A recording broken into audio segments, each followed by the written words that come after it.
tweede is belangrik as die eerste omrede. En die ou tyd het die slawe was op pause om hulle holiday te gekry het die 1 Januarie. Maar omdat hulle die basis of vriende wat gevisit het, geserve het en sulke dinge, kan hulle nie afgekry het. Ja, die basis hulle afgegee die tweede nuwe jaar. So dit is eintlik die rede wat tweede nuwe jaar is die belangrike dinge is by ons. As 'n baie groot dag vir ons kom as kyk gister was ons like nuwe jaar. Nou word vandag gevier. Nou ons is net baie bly wat lag is, maar as die holidays nou reg vir ons nou vandag. Ons kan nou deel loop. Dit is net baie dikker as al die jare nou wat ons nou afgekom het al hier. Al die jare staan ons nog onder die tyd. Maar hierdie jaar is net ons gaan dan vandag aan. Ons moet vandag oor om te nou. Ons het al klaar so van Sevier se kant af begin 'n paaie toe maak.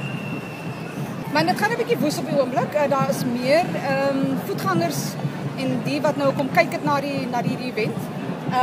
Ek sou skat, ek kom nou 'n bietjie van Darling se kant af daar. Ek skat daar is omtrent seker so 5000 mense klaar. Dis nou net langs die pad. Dis nou net in die ander omgewing nie. Ons is nou nie seker daarso nie, maar ons is 'n bietjie how do you say disappointed.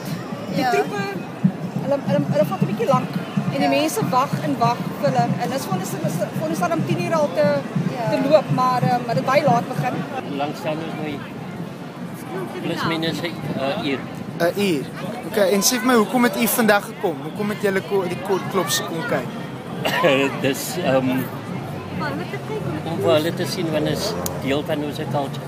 Ons is hier van 9:00 vanoggend af. En hoe lank beplan julle om nog hier te staan? Tot klaar is. En sê my, wat geniet julle van vandag? Alles. Kaapse klopse is musiek. En dit is baie goed georganiseer. Die security is goed, die toilette so erop sit, die polisie se alles. Dit is Kaap, dit is fantasties.